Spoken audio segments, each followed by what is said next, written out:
হুসাইনপুর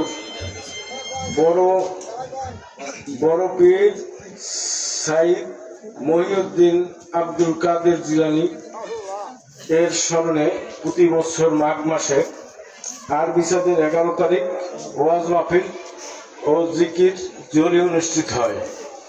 উক্ত অনুষ্ঠানে আমি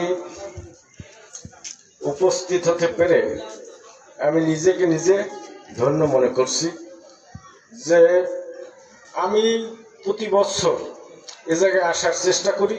যদি শরীর ভালো থাকে প্রতি বছরই আমি আসি। প্রতি বছরের ন্যায় এবছর এসেছি।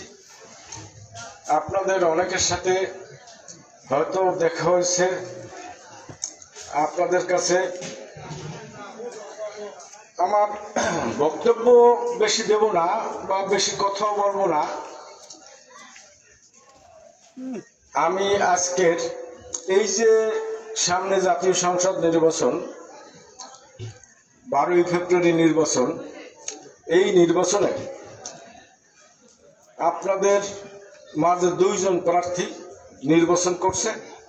একজন হচ্ছে হাত পাখার প্রার্থী, উনি হচ্ছে ইসলামিক শাসনতন্ত্র আন্দোলনের প্রার্থী। আর একজন হচ্ছে ধানের শীষের প্রার্থী, উনি হচ্ছে বিএনপির প্রার্থী নজরুল ইসলাম মোল্লা সাহেব। আজকে তার পক্ষ হয়ে আপনাদের কাছে এসেছি।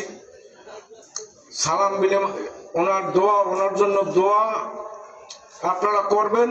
ওনার জন্য দোয়া চেতে এসেছি, উনি যাতে আগামী জাতীয় সংসদ নির্বাচনে ধানের শীষ প্রতীকে বিপুল ভোটের ব্যবধানে বিজয় লাভ করতে পারে, সেই দোয়া ওনার জন্য আপনারা করবেন এবং ধানের শীষের জন্য দোয়া করবেন।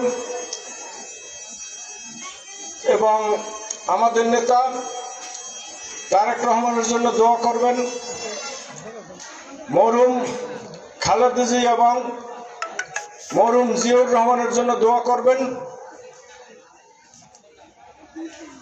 আর 12 তারিখ আপনারা সকলে ভোট কেন্দ্রে যাবেন। ধানের শীষে দয়া করে একটা ভোট দেবেন এই অনুরোধ রেখে, যেহেতু এ জায়গায় একটা উরুজ মাহফিল চলছে, আমি আমার বক্তব্য দীর্ঘায়িত করব না। সকলকে ধন্যবাদ জ্ঞাপন করে এবং সকলের কাছে দোয়া চেয়ে আমি আমার বক্তব্য শেষ করছি। আল্লাহ হাফেজ। বাংলাদেশ জিন্দাবাদ।